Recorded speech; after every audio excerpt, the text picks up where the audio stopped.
একটা মিষ্টি সকাল হাতে গরম চায়ের কাপ নিয়ে আজকের দিনটাকে শুরু করছি। নমস্কার, আমি তুহিনা। প্রায় ভোর ৫টা থেকে আমার গল্পটা শুরু হয়ে যায়। আর যখন অন্য কারোর জন্য চা বানাই, এক্সট্রা যে চাটা থাকে সেটা কিন্তু চায়ের চুস্কা আমার হয়ে যায়। আর এই যে কাজ শুরু করার আগে চেষ্টা করি একটুখানি গান চালানোর, তাহলে কাজটাও খুব তাড়াতাড়ি হয়ে যায় আর মাইন্ডটাও খুব ফ্রেশ থাকে।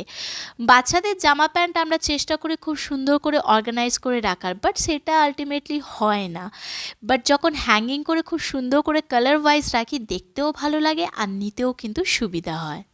কিছু টাইমের মধ্যে চেষ্টা করি খুব তাড়াতাড়ি কাজবাজগুলো করে নেবার, যেহেতু রাতুল খুব তাড়াতাড়ি স্কুল থেকে চলেও আসে। যথারীতি রান্নাঘরে চলে এসেছি, আদা রসুন পেঁয়াজ মানে যেগুলো দরকার সেগুলো কুটে বেটে নিচ্ছি। আর এই যে 5টা মেম্বার 5 রকম মাছ হবে।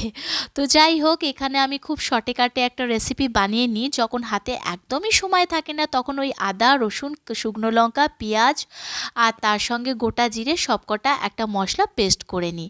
সর্ষে তেলে দিয়ে দিই গোটা জিরে, বানিয়ে রাখা পেস্ট এখানে অ্যাড করি। স্বাদ অনুযায়ী নুন চিনি আর ওই হলুদ গুঁড়ো ধনে গুঁড়ো জিরে গুঁড়ো দিয়ে বেশ ভালো করে মশলাটা কষানো হয়ে গেলে তাতে দিয়ে দিই একটা বড় সাইজের কুচনো টমেটো নরম হয়ে গেলে ভালো করে মশলা যখন কষানো হয়ে যাবে, তাতে অল্প গরম জল দিয়ে আবারও কিছুক্ষণের জন্য ফুটিয়ে নেব। এখানে ভেজে রাখা মাছ অ্যাড করব। টাইমও অল্প লাগে, খেতেও কিন্তু দুর্দান্ত হয়। নামানোর আগে বাড়ির তৈরি করা গরম মশলা 1 চিমটে দিলে কিন্তু খাবারের স্বাদ আরও বেশি বেড়ে যায়। আচ্ছা, কারা কারা পছন্দ করো বলো তো নিম পাতা মাখা বা নিম পাতা ভাজা? আমার কিন্তু নিম পাতা ভাজা বেগুন দিয়ে খেতে কিন্তু দারুণ লাগে। আর এই এলো সেই দিন খাওয়ার। তো যাই হোক, এখানে রাতুল পরীক্ষা দিয়ে চলে এসেছে। যত বড় হচ্ছে তত কিন্তু তার দুষ্টুমি বাড়ছে। ওকে নিয়ে আমরা কিন্তু হিমশিম খেয়ে গেলাম। স্কুল থেকে আসার পর তার কিন্তু নতুন নতুন অ্যাক্টিভিটি শুরুও হয়ে যায়। যাই হোক, গরম ভাত নিয়ে তার সঙ্গে নিম বেগুন নিয়ে বসে পড়েছি। দেখা হচ্ছে নতুন একটা গল্প নিয়ে ব্লগ পাস নিয়ে তুহিনার সঙ্গে।